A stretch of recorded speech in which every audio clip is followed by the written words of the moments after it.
everyone who's been building in the space for probably more than 2 years is like super optimistic right now, because they're seeing all the regulatory stuff line up and actually like a window opening to actually do the thing that they wanted to do.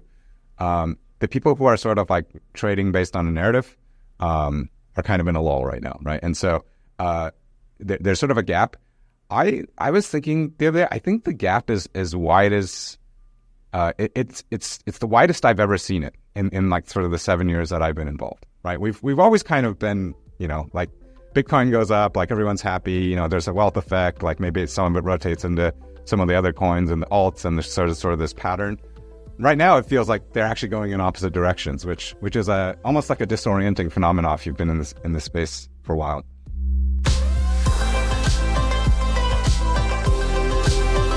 Welcome to the Edge Podcast. I'm DeFi Dad here with Nomadic. Today's show spotlights a first in on-chain fractional reserve banking built for DeFi, better than any bank, called InfiniFi. In this episode, we talk with InfiniFi co-founder Rob Montgomery and Electric Capital general partner Ken Deeter about how we can unlock consistently higher stablecoin yields with duration assets to provide exposure to a programmatic yield similar to what Athena did for the basis trade. But before we do, just a quick word from our sponsors who make the Edge Podcast possible.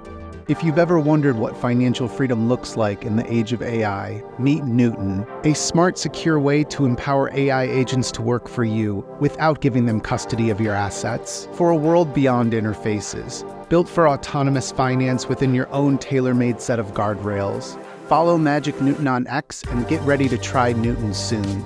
This episode is brought to you by SKALE, the next evolution in Layer 1 blockchains with a gas-free, invisible UX, instant finality, and robust security. SKALE allows for limitless scalability and has already saved its 50 million users over $11 billion in gas fees. Visit scale.space today and follow their journey on X at SKALE Network. Hey folks, I wanted to tell you a bit about our sponsor, PYTH Oracles, your go-to source for smarter data to power smarter contracts. PYTH delivers real-time market data for crypto, equities, FX, and commodities to over 80 blockchains. With 120 plus major market participants like Jane Street, Binance, and CBOE, PYTH ensures secure, low-latency feeds trusted by 430 DeFi apps. You can learn more about PYTH by going to pyth.network. And thanks to the PYTH community for supporting us here at the Edge Podcast and Edge newsletter. Overwhelmed trying to manage your crypto and DeFi investments? Meet iYIELD, a free financial planning tool for crypto natives and yield farmers. iYIELD's dashboard compares returns from your DeFi positions side by side, providing clarity to help you make better decisions. iYIELD supports a growing list of over 16,000 tokens and 40 of the top DeFi and staking protocols across 17 blockchains, including Ethereum L2s. The best part is that iYIELD is 100% free, anonymous, and there are no ads. Check out iYIELD.com today to take control of your financial future. Launching your blockchain in months? That's so 2020. Launch your network in minutes with TANSSI infrastructure. Restaked security through SYMBIOTIC, plus full customization just a few clicks away. It's 2025. Build smarter, scale faster. Visit tanssi.network to get started. Hey folks, I want to tell you a bit about our sponsor, HOURGLASS, the protocol unlocking liquidity for time-bound tokens. With HOURGLASS Boost, you can time boost your assets and earn time-bound tokens that maximize your yield.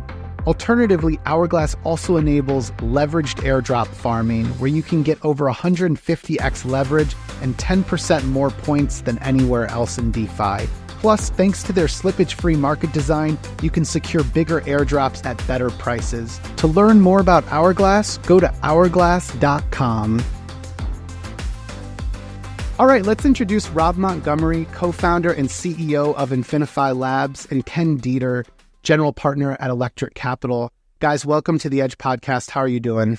I'm doing fantastic. So today we're going to talk about this on-chain fractional reserve system that you're building at InfiniFi.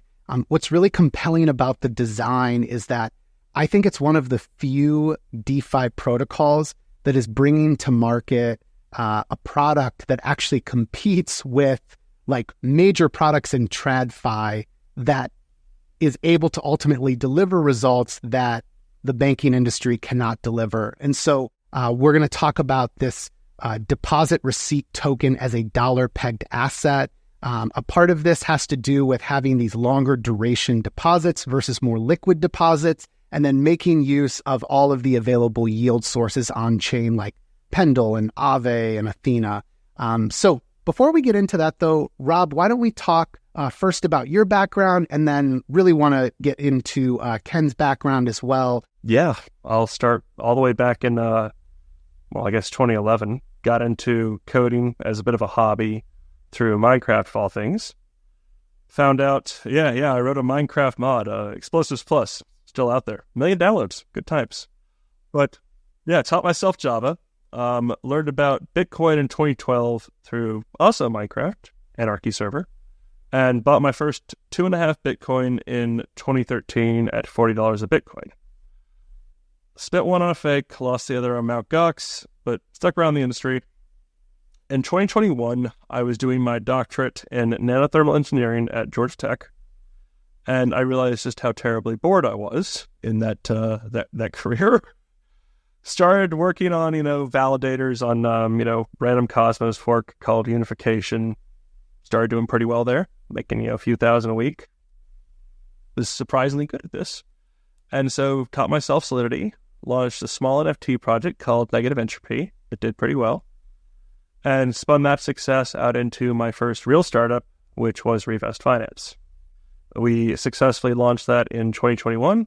I ran it for the next 3 years, until in 2024, when I stumbled upon the idea that has now become InfiniFi.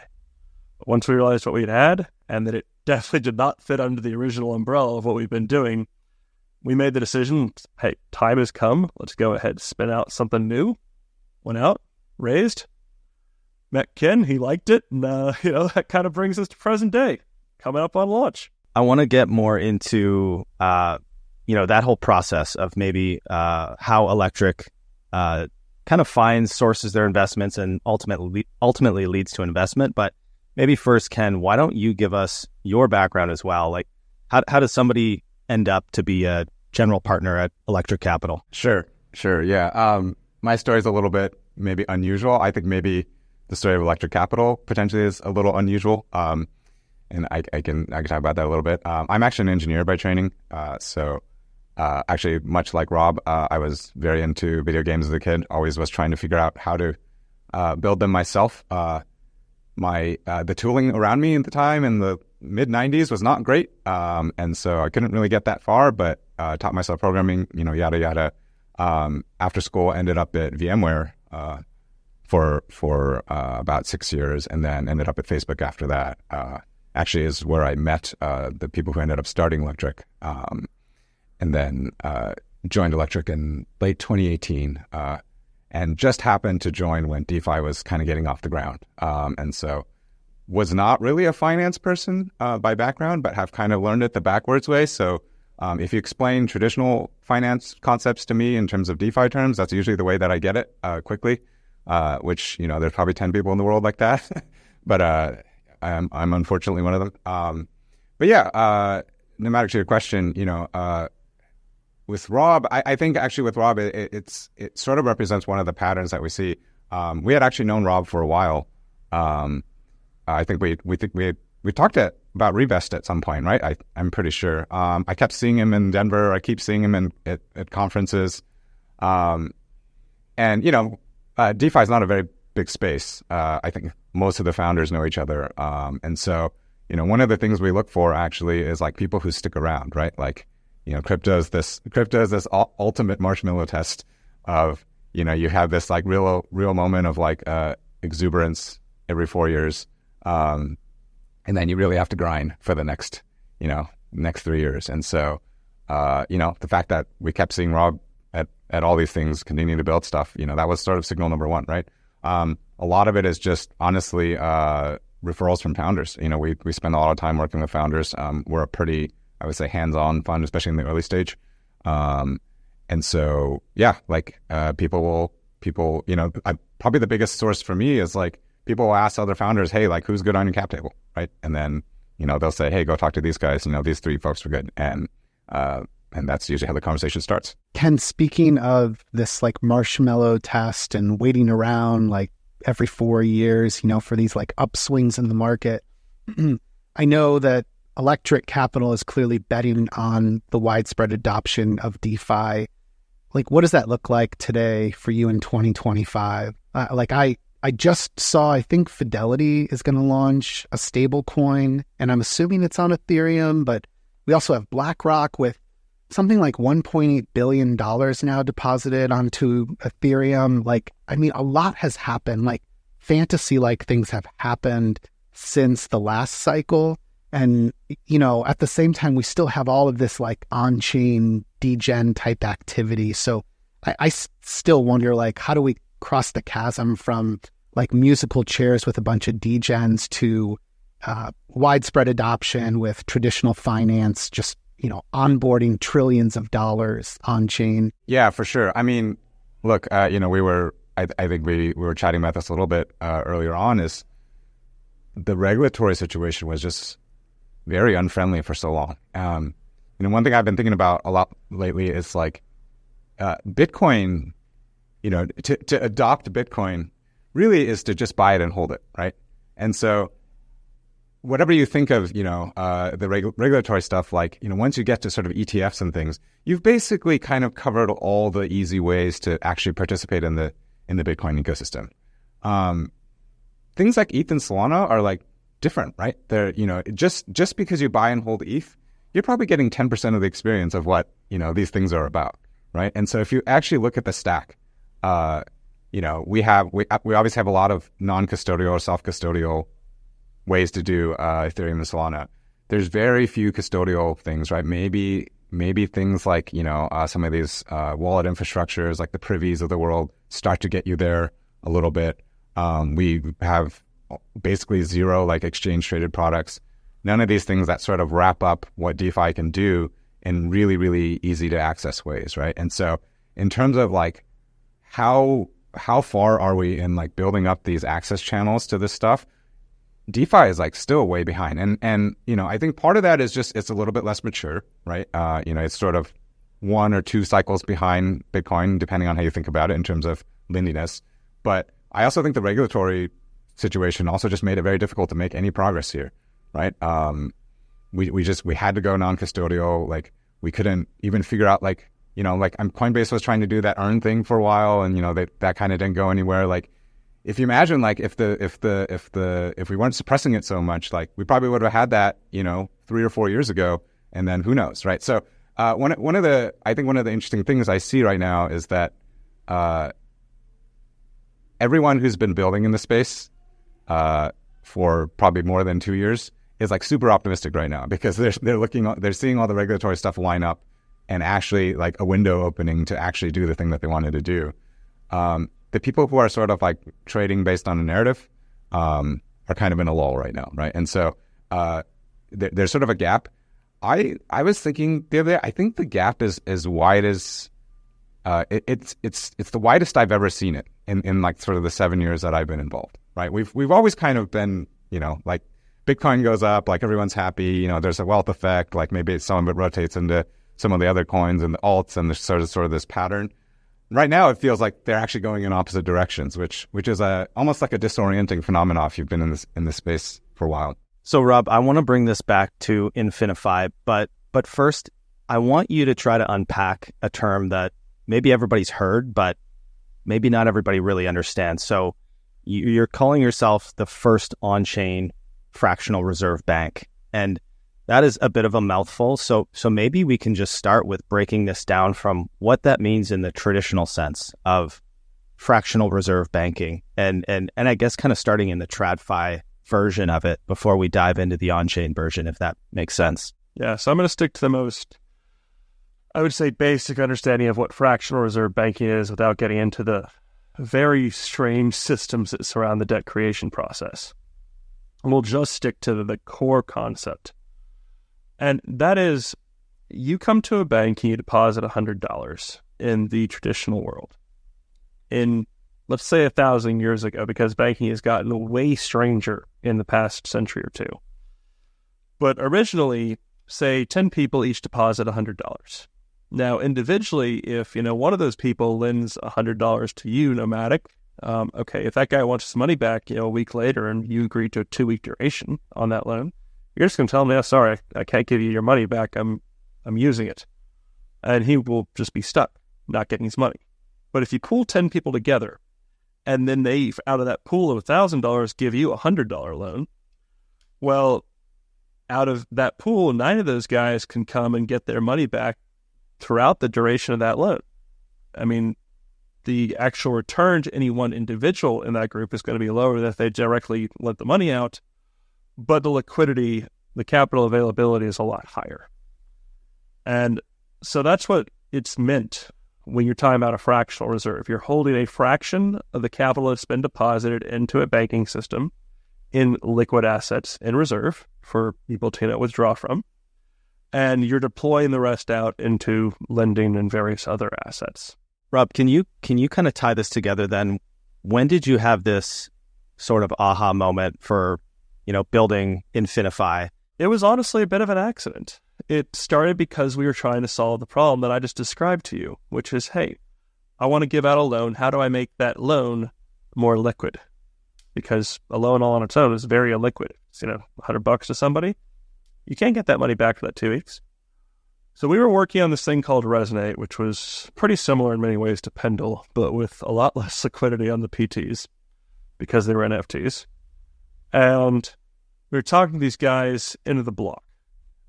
Asset manager in the space, decent amount of trading.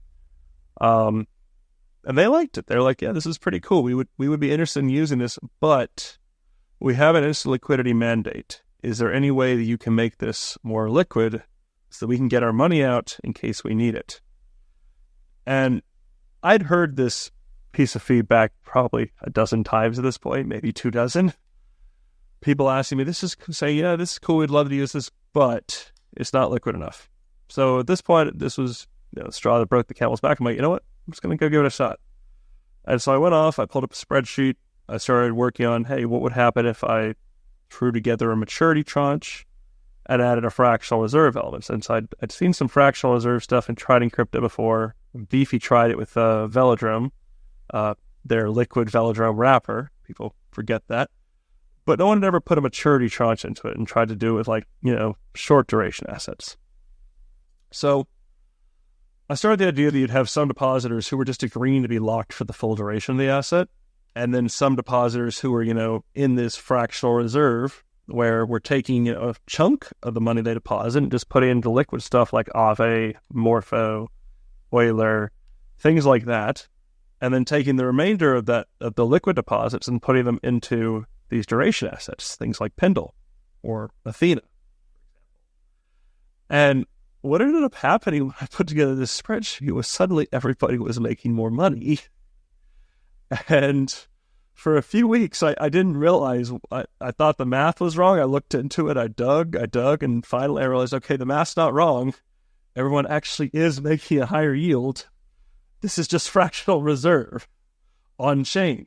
And I realized that we created a novel formulation for how to apply the fractional reserve banking concept. And then we'd actually solved the hardest part, which is the asset liability matching, determining what duration assets and what proportions you should have. We solved it entirely by accident. Can we get your take on this need to develop more duration assets in DeFi? Actually, if you can just go really broad here and explain, what do we mean by duration assets? Why is that different from what Rob's referring to when we talk about lending to something like Aave or lending with Euler? Those have been the most popular ways to go about lending in DeFi. And so this is a different opportunity. And this kind of feeds into, of course, where the opportunity is for this on-chain fractional reserve banking. Yeah, totally. So, at a really high level, a duration asset is basically anything that, is kind of like an IOU, but has a date attached to it, right? So I give you $100 as a loan, you're going to pay it back to me in 2 weeks, whatever 2 weeks from today is. So anything that's sort of formulated like that, you could consider a duration asset. I think one of the things that has been interesting about sort of crypto and even in DeFi, sort of in the early stages, is that this type of structure has really kind of failed to develop.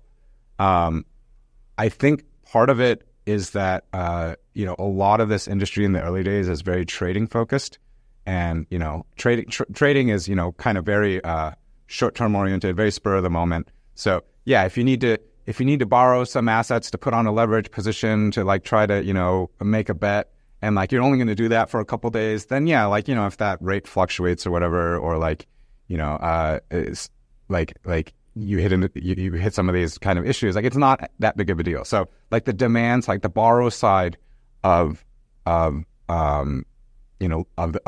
lending sort of market didn't really require a lot of this duration kind of stuff. Now, when you go out into the real world, most people are trying to run real businesses, right? And so they may have some assets, they may want to borrow against those assets to fund their business. Those people actually don't want to be sitting there watching the lending market every day, trying to understand, what their floating rate is doing up and down, right? And so that is actually a kind of risk for them. And so what duration assets, and I guess in this case I'm specifically talking about fixed rate lending type of assets, do is that they carve off the interest rate risk. They say, we're going to create this instrument where the borrower can have a guarantee about what rate they're going to pay, and the lender can have a guarantee about what rate they're going to receive. And as far as we can see in the real world, that's how almost everything gets done, because nobody wants to sit here and like micromanage these things. That's a cost, right? And so instead of paying that cost, we'll say, oh, yes, we're probably going to have to pay a slightly higher rate to borrow like this, but that is worth the operational trade-off of having to micromanage this thing, right?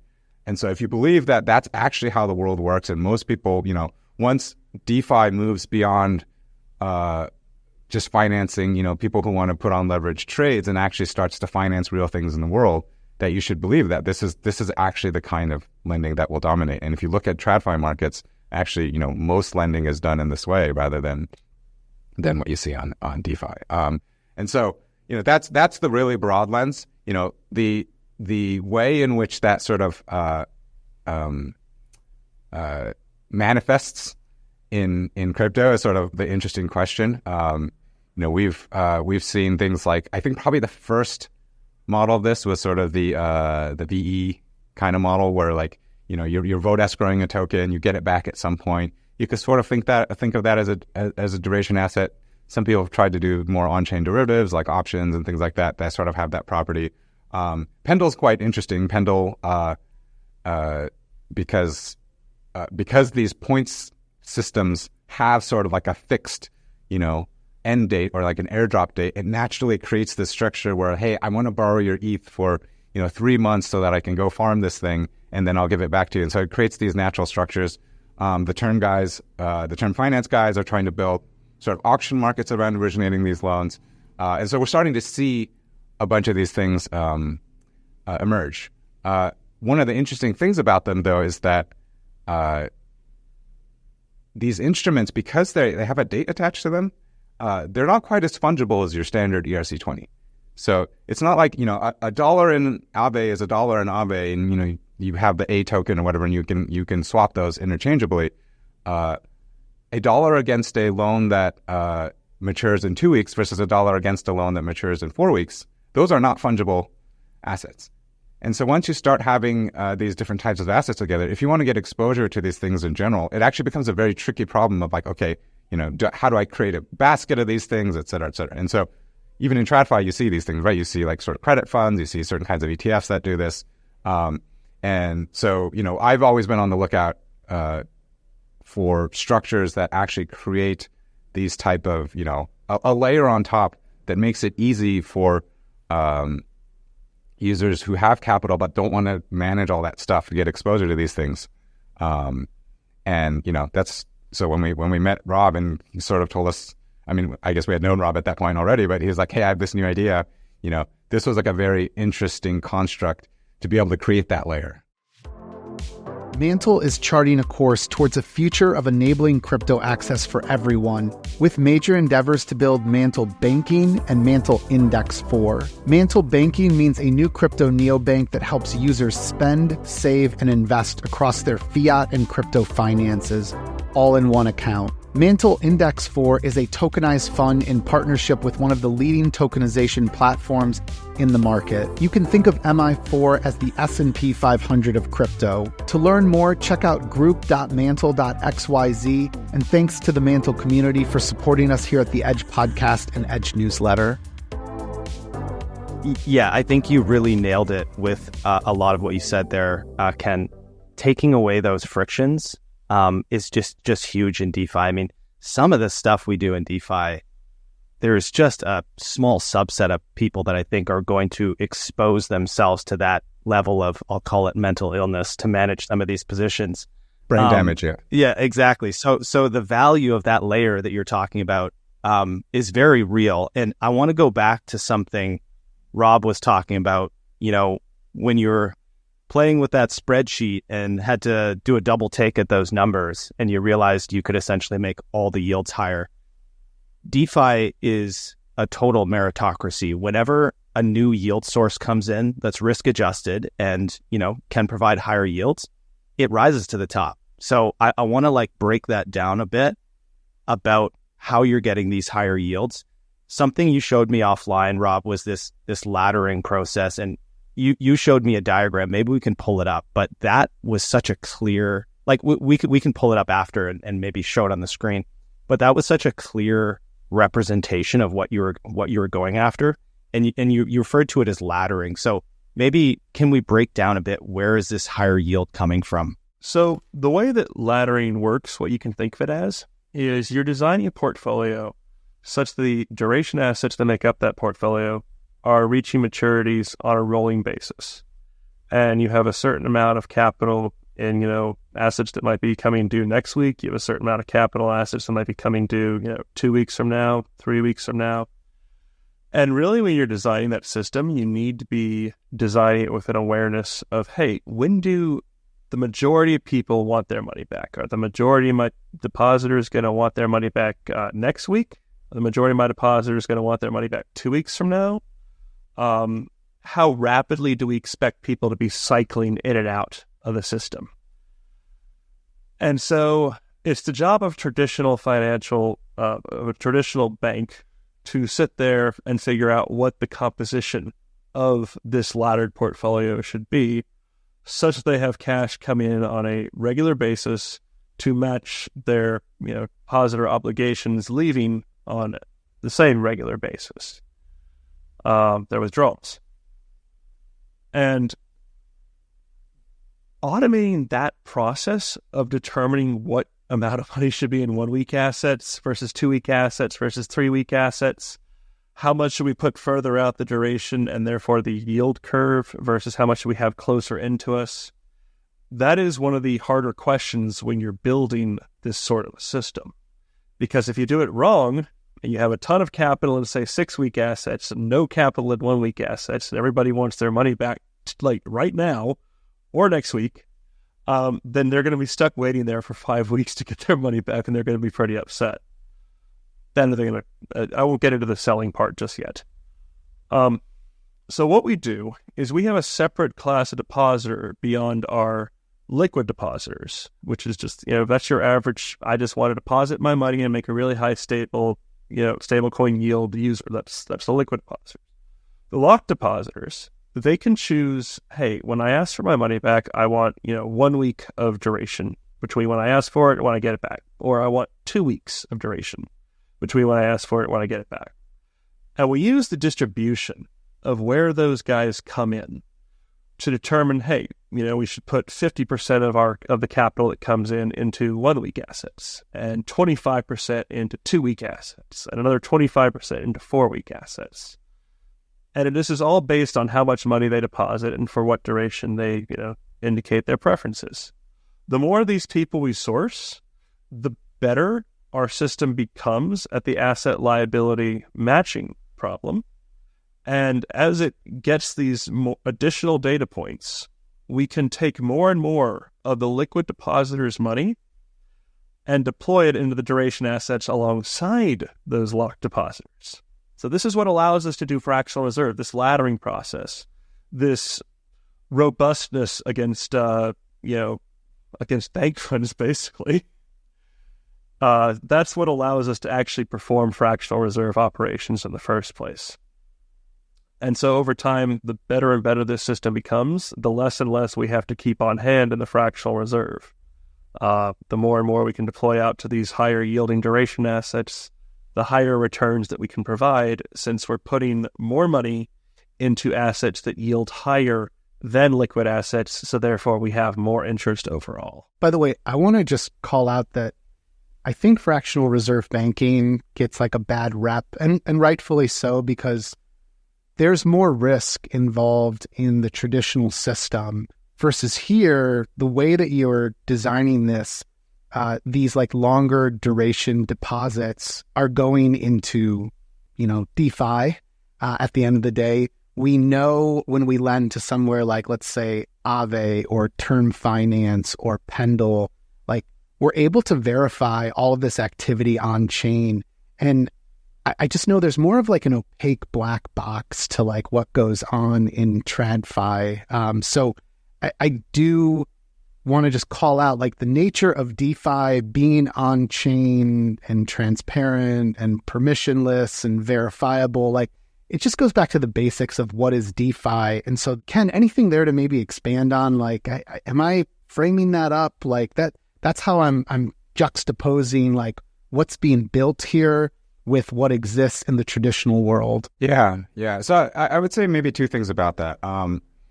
I think there is a general pattern in technology that we see where often a technological innovation lets you take something that you can only do at a certain scale because it's like operationally very intensive to do, and basically do it for everyone, right? A great example of this is Uber, right? Like before Uber, like rich people could have private cars and private drivers, but it's so difficult to get a coordinated driver and everything that unless you're paying the driver basically a full-time salary, you're not going to have a driver, right? Whereas the coordination technology allowed everyone to have a private driver at this point. A lot of DeFi in general, I tend to think in those same terms. There's a lot of structures in TradFi that work, but they're powered by humans. They're powered by very expensive compliance structures and regulatory regimes. Moving this stuff to automated autonomous smart contracts basically makes the costs go to zero, right? And that allows, maybe, like a bank may look at, one particular type of asset. They say, hey, we could run fractional reserve, or we could service these kinds of assets and whatever, but it's not worth our time because the market is small, whatever, like we're just not going to do that. Whereas when you have things like InfiniFi, when you have a lot of these contracts, like, hey, it's not even up to the bank of whether they want to create a market around this thing. Someone just has to go deploy the thing, and everything else is there. And because you took the operational cost basically to zero, it lets you service a lot more interesting different use cases. So that's sort of one thing I'd say about it. Probably the second thing is just more of a funny anecdote. Like in terms of the opaqueness of the banking system, I think probably my whole life, for most of my life, like I never really sort of questioned the banking system. And I feel like in the last 1 or 2 years, like shit's really gone down, right? Like when the feds went basically from 0 to 4% and like, I don't know, what was that, like 6 months or something? That really like exposed a lot of like shady stuff going on, right? In terms of like banks being forced to do certain kinds of things. I don't know if everyone remembers this hold to maturity accounting, which was basically saying that, well, okay, like I have a 10-year treasury, if I price that today, technically there should be a discount on it because I'm not getting my dollar back for 10 years, but we're just gonna price it at par, right? That's about as bad as like DeFi oracles like hard coding the price of a stablecoin 1-to-1 when it can be pegged, right? Like it's just like, of course that's going to cause issues. So yeah, I do think I do think DeFi structurally naturally leads to greater transparency, and as long as we have people that are willing to underwrite these things correctly, now they have the information to do that properly, whereas in the TradFi system, that's like sometimes hard to come by. I would also add the incentive alignment that we're able to offer versus what TradFi has been able to do so far is dramatically improved. In the TradFi world, you have a banker managing your money. And the banker, he has a family, he has a career, he has a life, and he is going to do whatever it takes to get a promotion, whatever it takes to, take care of his, keep food on the table. So if in the banking world people start doing things that are a little, less than ideal, such as the subprime mortgage crisis being a great example of this, if all of his colleagues are doing this and taking money and putting it into, rather less than optimal structures, well, he's going to as well, because not doing that means subpar performance, means being let go, means falling behind.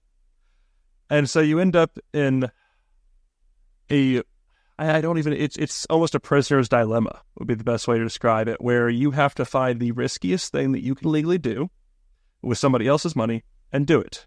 Because if somebody else is doing it and you're not, you will lose. And your livelihood is over. So bankers are put in a position where there is incentive to do as high risk of a play with the capital that's been entrusted to them while still being compliant and legal. In this system, the people whose money it is, who are making the decisions about where the capital goes ultimately within that ladder structure, they're the ones who are the first lost tranche. So if they put that money into a bad asset because that asset has a ridiculously high rate of return, well, they're actually locked up as long as that asset is locked up for. So if you're 4-week duration, you can vote on 4-week assets. That means that if you put it into a bad 4-week asset, you're not getting out before that asset reaches maturity. Meaning that if that is a bad asset, you are screwing yourself because you're the one who's going to be taking the loss on it, which is much more direct incentive alignment to balance between risk and, safety versus the traditional arrangement where it's just like, hey, how much can I make my employer to get my, career advanced along? Rob, you said something at the beginning, I think it was you, where you were saying you wanted to kind of create something that TradFi couldn't do. I think we've seen a lot in DeFi of people doing things and then maybe realizing like you're still not getting as good of a real yield as something in TradFi. So it's like, okay, why would TradFi even get excited about this potentially? But with this, I think you're bringing like a novel new primitive to the space. And for me as an investor and just even, somebody who enjoys researching these projects, that is kind of what gets me excited when we see, hey, it's not the next copy pasta fork of a DEX on a new chain. It's something intentionally thought out from the ground up. So I guess like I want to maybe kick this one over to Ken, just with your investor hat. When you see something like this, what does this kind of inspire you in the same way? Are you thinking similarly to me, like with this stuff? Like for me, this is an ambitious idea. It could fail, but at least it's trying something new. It's taking like a big swing, if that makes sense. Yeah, totally. Look, I think in the earliest stage, like late 2018, DeFi had a lot of this, right? Like there were actually, back in the day, it wasn't sort of the copy pasta that we see today, but it was copy pasta in terms of like, let's try to take a centralized exchange and just sort of naively port it over to Ethereum, right? And we'll have an order book and all these kinds of things. And it turns out that doesn't work for a lot of reasons that we know now. And then we saw that second crop of, what if we had this like weird automated market maker thing? And what if we made these lending markets with this like weird utilization curve so that we could get around some of the computational constraints of Ethereum and still create these markets? Those are the kinds of things that really excite me. And any kind of technological sort of platform transition sees this, right? Like the first things that always get developed are like, just the direct port, right? Like there's that famous screenshot of like the first New York Times website, right? It's literally the newspaper just like pasted on into the frame and like no dynamic content, no nothing, right? It's literally you might as well take a screenshot and put it in there kind of experience. And it took a long time for us to figure out that, actually you can do a lot of interesting different stuff here. So I always look out for new DeFi projects that are sort of adding to we started creating these money Legos, and now we can start to recombine them and do interesting things. And eventually we start to see projects that as new ecosystems come up, like you were saying, they're like this kind of like horizontal scaling, I like to think of it, is a real thing, right? Like whenever a new ecosystem comes up, like it needs its set of DeFi protocols. So it's not like those people are not creating any value. They're creating value in a specific context. But there's a different kind of value that gets created when, someone like Rob comes along and says, okay, we have all these pieces now. We have a Pendle, we have a whatever. And now we have the opportunity to create this new layer on top, which can be used in a bunch of different ways. That unlocks a bunch of new use cases. So yeah, I think for me, it's just a matter of like understanding which type of innovation is happening here and trying to spot it. But I will say that, the level of difficulty of creating one of these new mechanisms is much higher than, obviously just taking someone else's work and deploying it into a new place and, slapping a new logo on it. Ken, one other curiosity I've had is, could you just give us any insights into the process at Electric Capital of like, how one of these investments come to you, where it comes from, and how it flows through this like early idea pitch phase and ultimately leads to Electric Capital investing? Like, if you have like the, 1 to 2 minute kind of stream of how that works, I would be curious to hear. Sure. Yeah. So I think we touched on sort of where these things come from. A lot of it at this point, because we've been around for a while, will come in just through our network of founders. Obviously, people sometimes reach out directly. Some of it comes from even other funds that we work with. So there's lots of places that it comes in. To be honest, like, I'm happy to talk about how we do it. It actually varies quite a bit between funds. Even the incentive structures at funds can be different. Like, some funds, my understanding is that the partners are sort of like almost pitted against each other in a certain way. And it's like, it's this person's investment versus that person's investment. And like, how did he do versus how did she do? Those kind of questions. We're not that way. We come from like a Silicon Valley kind of building background. So we're very team oriented. But in general, what would happen is once we sort of make contact, we'll probably generally do like 1 or 2 calls. First call is usually a little bit smaller. Someone on the team is kind of just getting the basic information, understanding the idea. Usually then that's presented sort of in an investment group meeting that we have.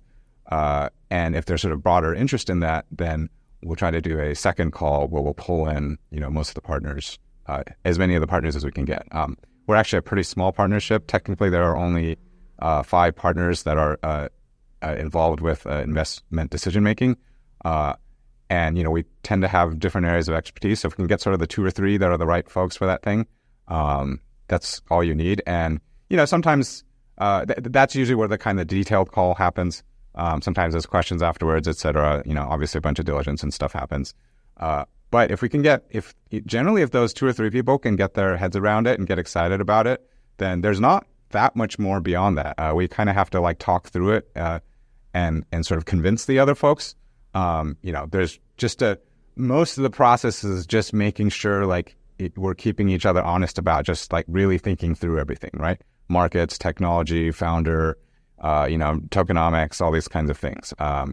We've collectively seen enough of these things that we kind of know where a lot of the pitfalls are. And so we're just like really checking each other at the end of the day. And then, once we tend to be generally more unanimous. So if someone really doesn't want to do it, then generally, even if 1 out of the 5 really doesn't want to do it, generally that's like a no for us. And so, that works at our scale. Obviously different firms do it differently. But that's sort of the process at a high level. Hey folks, I want to tell you about our sponsor, Gearbox, the protocol that reimagines on-chain lending. With Gearbox, you can access 10x credit across DeFi or lend for passive yields with single asset deposits and no impermanent loss. Users can access leverage to margin trade, stake, farm, and more. To learn more about Gearbox, go to gearbox.fi. Egg, a quite astonishing commodity. The cause of your desire. Egg, which fills the inner void. Egg. Eggs are pretty epic, but you know what's more epic? Paying for them with crypto. Borrow, earn, and now pay with MOONWELL. Say hello to Puffer UniFi. Puffer Finance is expanding beyond native liquid restaking with new products such as UniFi-based rollup and UniFi Pre-Confirmations AVS. UniFi is not just another L2. UniFi is a based rollup, one that will solve L2 issues, such as slow withdrawals versus instant withdrawals with Puffer UniFi. Puffer UniFi is fast, capable of sub-second transactions. UniFi also has boosted Puffer points, which means if you bridge assets, you earn boosted Puffer points and rewards from dApps on UniFi. Puffer's core products mean a bright future for Ethereum. Learn more at puffer.fi. I will say, we really try to stick to our guns with, if it's not built for us, it tends to sit outside of our expertise, just because we happen to be power users of almost all of the apps or protocols that we ever invest in. And so this goes to the heart of when I learned about InfiniFi, I think one of the light bulbs that went off is if you're familiar with Athena and you think about what it did to automate the basis trade, that is not a simple trade to pull off. People can explain it, but very few, I think, were willing to go through the effort of putting on that trade. And so with InfiniFi, I'm very familiar with the types of duration assets that it might end up investing with part of this fractional reserve banking system. And so, for example, Pendle and Term are top of mind. Now, I have navigated these auctions on chain and been bidding or offering, I guess, to be a lender. And then there's, of course, Pendle, where I'm looking through the assets, looking through the chains, trying to figure out what expiration dates match up with when I need my liquidity back.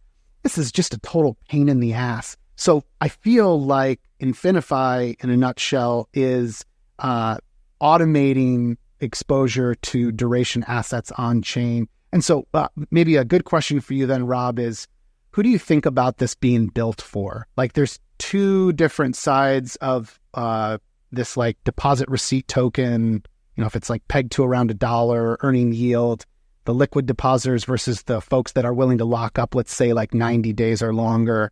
Who do you think about it being built for? I really think about it being built for two kind of separate groups. And I've heard this from Ivan GBI Gearbox a lot. There's a bit of a dichotomy in DeFi. You have a very large amount of people who are interested in passive LPing, and those are the guys who are off depositing in Morpho. Those are sometimes the guys who are buying PTs. Those are the guys who are providing liquidity into Aave. Those are the guys who just want to show up, they want to deposit, and they don't want to think about it. Just let it earn yield, hang out. There are people who hold Steve. There are people who will happily, toss money into Gearbox's liquidity pools, for another example. And really, our liquid side is built exactly for that kind of user. Just like you said, it's the people who want exposure to duration, but don't want to have to remember what date their Pendle PT actually matures on. They don't want to have to think about, hey, what's the best asset on Term this week that I should really be lending into? They don't want to trouble themselves with those details. They just want the best possible exposure that they can get. On the other side, we've got the power users, the guys who already use things like Pendle or things like Term, and who, enjoy that chase, that complexity. We're giving them extra capital. We're giving them extra interest to give us that information so we can take other people's money and deploy it alongside theirs. And in exchange for them, giving us their insights, providing our system the knowledge that it needs to operate, we pay them, a premium over what they would get in those normal systems. We expect them to go out and then do some crazy stuff. I'm thoroughly expecting those types of users to go out and start running leverage loops on Morpho against the locked deposit receipt tokens, which themselves are also ERC20s. I've expected them to go out and start doing crazy things on, I don't know, what are it's Morpho. Yeah, I'm expecting them to start going to do crazy things on, Pendle, Spectra, those sorts of strategies. It wouldn't surprise me in the least, since we probably, I can't confirm we will have a points program, but they are all the rage these days. So when I think about, that kind of user, they're the ones who are super involved, the ones who already are doing these things. We're just going to pay them to give us their information. Rob, we're having this wave of RWA hype right now, and I think it's turning into something more than just hype. So curious how an InfiniFi fits into this current RWA wave. Is this something that you can kind of take advantage of as well? Yeah, it is something I think we can actually become the catalyst for the next leg up on. Because what we're seeing right now is, exploratory efforts, people just kind of splashing around in the RWA world, seeing, hey, we can tokenize treasury bills. It's kind of cool. But at the moment, it's all exploratory. It's DeFi wanting access to TradFi yields, not TradFi wanting access to DeFi systems. And that's because RWAs as they are not currently able to offer a better rate of return over the traditional financial world just by bringing those assets on chain. So now, okay, if you want to tokenize a treasury bill, it's doing 4.3%. You bring it on chain, you take your cut as the tokenizer, now it's only doing 4. Why would anyone in the traditional financial world necessarily want that if they can just go get the naked asset and get 4.3? Well, what we offer is a way to perform the same sorts of operations that occur in the traditional financial world that produce things like, money markets that have a decently high rate of return, but we do it in a way that eliminates the inefficiencies that traditional banking structures have because they have humans in the equation. That means that we can take these traditional financial assets, things like treasury bills, and we can remix them with all the stuff you'd remix them with in a traditional money market, slightly longer dated assets, namely. And because we don't have a take the way that a bank would, we can offer a higher return than that equivalent off-chain offering. Meaning that, let's say you have something that's doing, 4.3% off-chain. Well, I can make it do 5.3% on-chain by mixing in a few longer dated assets. Suddenly, rather, if you did the same thing off-chain, maybe it would only make 5. You actually have a reason to care. If you have an off-chain instrument that's doing 10, I can make it do 11. This is actually giving these traditional financial institutions a reason to care about tokenizing their assets. And simultaneously, it's turning every tokenizer in the world into my distribution network, since I give them a reason for their customers to actually want their product directly, since they're able to offer their customers a higher rate of return their customers are already getting. Being able to offer higher rates, that's what InfiniFi does. And when we extend that out to TradFi, and it can offer higher rates that you can get in TradFi just by bringing things on chain, that is what drives tokenization into worldwide adoption. Yeah. The only thing maybe I'll add to that is, I think if you look at DeFi broadly speaking, the initial few years of DeFi were really in sort of in the way that Rob mentioned it, were kind of like proofs of concept. Like we didn't really know if AMMs were going to work. We didn't know if lending markets were going to work. We didn't know if, all these things were going to work at all. I think we're past that stage now. Now we're in a phase of complexity and we're trying to deal with the complexity, right? Like you said, dealing with all these protocols is actually now real work, right? And so I think whenever a financial system gets to this stage, then the new products become about abstraction. And how can you sort of containerize these things into simpler interactions that, can then open up the top of the funnel to more and more types of users. And so, we see that with obviously what Rob and InfiniFi is working. I think, in the broader trend, we see lots of Vault products coming out these days, right? Because people understand that, okay, actually chasing, 50 different DeFi protocols all the time is actually real work. And if you ask the average person, yeah, they're willing to pay a little bit of their yield off to someone else to go do that thing. And that's a natural structure. You see that in TradFi as well, right?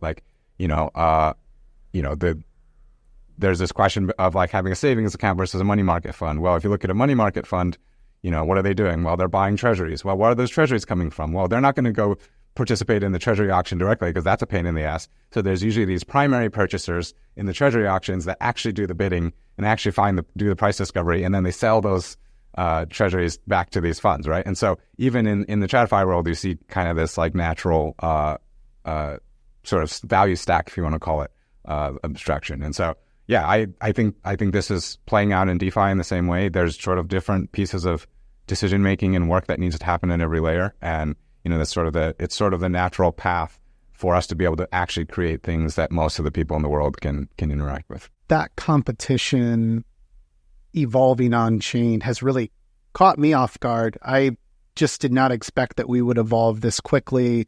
I think that the on-chain auctions that Term Finance brought about really brought me up to speed on just how much more DeFi was maturing. And then when I look at all the different opportunities that I would just filter through on something like Term and Pendle, and then think about all the other types of yields out there beyond some of these fixed yield opportunities that I'm referring to. And suddenly I can't keep up with them. I mean, it's been somewhat depressing at times. I used to just have every tab open, 30 tabs basically covered everything. 10 tabs at one point covered everything in DeFi. And now I'm being reminded daily that I missed out on this opportunity or that. And so that presents an opportunity for, folks that are curating yields or packaging those yields up and automating exposure to it, which is exactly how I would describe what's been built here with InfiniFi. But I think this is a good place, guys, for us to wrap up. So I want to remind our listeners that they can learn more about InfiniFi by going to infinifi.xyz. They should follow InfiniFi Labs on X. Follow Rob's personal account, which is RobAnon94. Follow Ken's account, which is Puntium, Puntium. We'll put that all into the show notes so you can easily reference it. And then, guys, thanks so much for coming on. This was a great conversation. It's great to talk with fellow power users who understand the problem here that really does need to be solved. Again, there's too much opportunity. I think that InfiniFi bringing this on-chain fractional reserve banking is solving a problem for folks like us, but it also is going to create a better way, I think, to package up the yields and opportunities on-chain for bigger money to come into the mix. I imagine much larger capital allocators than Nomadic and me will be able to really take advantage of what's being packaged here through InfiniFi. But Rob, any final word for us then? What's next, or when might InfiniFi go live? Well, we're targeting, I would say, early mid Q2. So by the time this podcast is live, should be pretty short order. Yeah, just one thing you said kind of inspired a thought, which is that if you think it's bad now, when all these RWAs are on chain, it's going to be as diverse as TradFi is today. And the interesting thing I think about RWAs is most of them are going to look like duration assets, not sort of the variable yield stuff that we see in DeFi today, right? Most of the world works that way. And so that's kind of a world where, products like InfiniFi become even more important. Plus 24/7, 365 access to all of this on chain, because DeFi never sleeps. So anyways, really exciting, all the opportunity ahead. Thanks everyone for tuning in. To stay up to date with future episodes, plus get expert tips, strategies, and exclusive content, subscribe to our free newsletter at the-edge.xyz.